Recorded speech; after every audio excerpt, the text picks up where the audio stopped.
Alright, so today I am up north in Gaylord at my grandparents' place because we're selling the Nytro.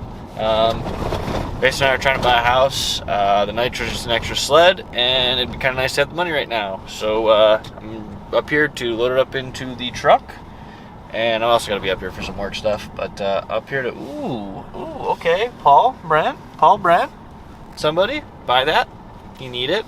So yeah, we are up here. We're gonna load that up, but like I said, it'd be nice to have the money, you know, buying a house and everything, and it's just an extra sled. You know, I'm just basically letting Paul and Brent mooch off me and riding it, you know, during the season. So it's time for them to buy a freaking sled. That's right, I'm talking to you bitches. Yeah, so I'm gonna go ahead and get that loaded up and get it back home, and then we can sell it. So here's the thing, this is not normally a dirt road up here. It is so flooded on either side of the road that they had to bring in a ton of dirt just for that section. See how it goes back to pavement? Yeah, that's how much our water level is up here. It's unbelievable. So for a lot of you that are kind of newer to the channel, this isn't my first snowmobile. I had a couple different ones growing up. So I had an 89 and a 90 Ovation. My brother and I kind of swapped between the two. Then I had a 97 SRX triple. That thing was wicked. And then I bought the Nytro. And the Nytro was really my introduction to off-trail riding. My brother had a Nytro. He had an XTX, and I thought I was buying an XTX. Ended up buying an MTX, when I got there. It's a mountain sled, great deal, so I couldn't pass it up. And it was awesome to finally get a trail, or get a sled that I could take off trail. And really just opened my eyes to kind of moving away from trail riding. Because I grew up trail riding, it was a lot of fun. But I definitely think that off-trail riding is so much more fun and way cooler. So, it was great. When we started going to the UP, I bought that sled.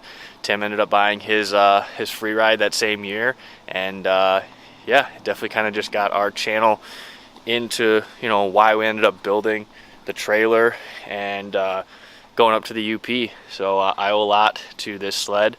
Definitely been a great sled, but it's time to move it on down the road. These little gems. So this is our community barn up here. We have a barn that we pretty much share amongst a bunch of the people that live up here, or my grandparents that live up here. And you got some little pitters. I mean, they're really only 70, so I don't know if I'd really call them pitters, but I'd love to rock one of these things. So got those. Someone's got a nice Honda CRF 250. Ooh, I know it's kind of dark, but man, if I got another bike, 250R, definitely ooh, that's pretty. Damn, man. It just makes me want more toys so bad. So here's a bunch of our sleds. Like I said, it's super dark. I can only get this camera to get so bright.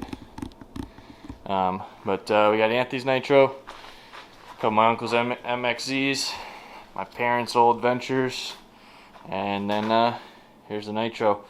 I know that's crazy dark. You really can't see anything, but yeah. I gotta wait for my dad and brother to get here so we can load it up and bring it on home. Got the cover pulled off it. Like I said, it's super dark. I don't even know if I'm able to use any of this. So there she is, nice and pretty. Shout out to the Sea-Boys with the Sea-Boy sticker. Life wide open, baby. You can see we got the Life Wide Open shirt on. Look at that. Lights right up. She's ready to rock and roll.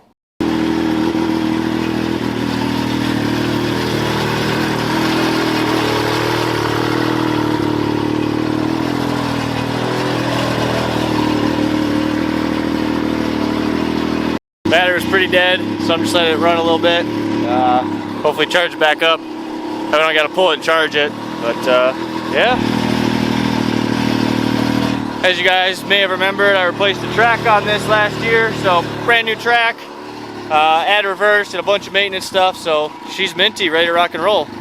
So I was going to have my dad and brother help me load it up, but I'm thinking what I'm going to do instead is I'm just going to take this trailer, undo the tip up, set the tip up on the tailgate, and just ride it up like a ramp up in there. And I'll just chalk the wheels, that way it will roll. See if this works.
Well, I guess it's do or die.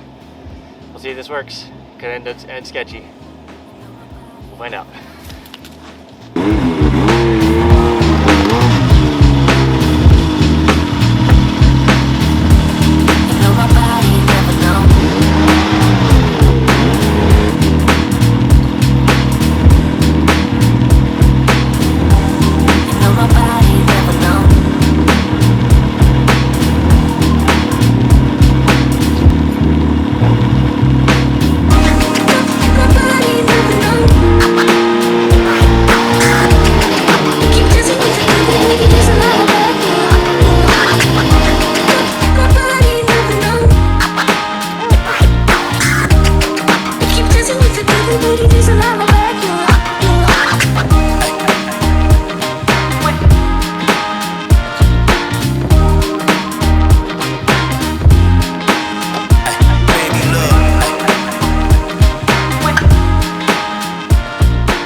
Not gonna lie, I was a little nervous that wasn't gonna work.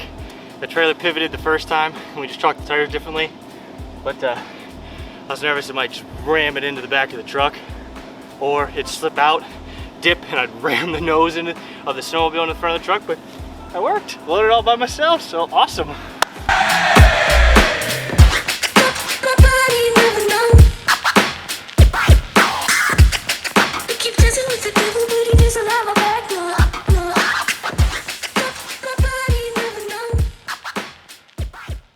Alright, we got our bad boy all loaded up and ready to head back to the cellar.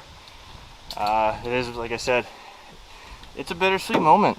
A lot of early moments with the channel happened with this sled. So, you know, doing the track change and doing the oil change. It was one of our first videos that went big.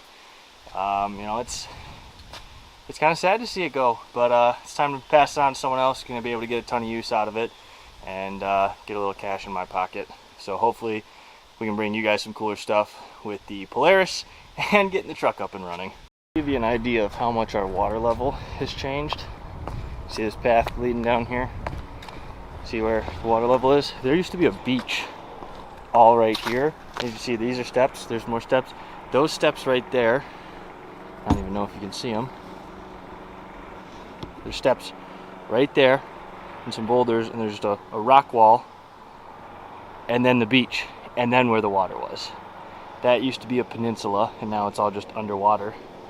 So our water level is up crazy. These trees all used to be out of the water. We had to cut them down this winter because they're all dying. They're all rotting out from the inside because of them sitting in the water. So crazy stuff. There used to be an island right there, completely gone. You can see maybe that little bit of brush that's sticking out there. That's it. Other than that, it's crazy. Sandbar used to be like right out there. It's probably way underwater now. So yeah, but that's where I grew up, coming up in the summers and winters. So you know, summer we'd come up here, go out on the lake. In the winters is where I grew up snowmobiling. So that's why I first fell in love with it. Like I said, did a lot of trail riding, and moved on to off trail. It's just been a blast. But good old grandparents' place up here in Gaylord, Michigan. Love coming up here. Always been great. Love it up here. And yeah, I mean, I don't get to come up here as much as I used to. And obviously now with us going to the UP, we don't come here as much in the winter. But love this whole place. Just ready to go to our next home. Day is here. We got someone on their way to pick up the Nytro, so we're gonna be selling that. So one more thing out of the way. I'm gonna miss it, but it's time to pass it on to the next person. We are also selling. We're also selling the intake. We're gonna go back to the factory one, and so yeah, I got someone coming to get that one too. So let you know once those are both sold. Just like that, the Nytro is sold. So the guy just came and picked it up. The guy came earlier and got the old intake. So yeah, Nytro's gone, so we're just down to the Polaris. Tim's got his free ride, so Paul, Brent, y'all need to get your own sled so you can come this winter. If you like the video, hit that like button. If you want to see more of this vlog stuff, leave a comment in the comment section letting us know that you want more videos like this. If you want to see any of our previous snowmobile videos, hit the card up in the corner, and also subscribe to the channel so you can see our trips this winter. I'm being with Caswell Customs, and I'll see you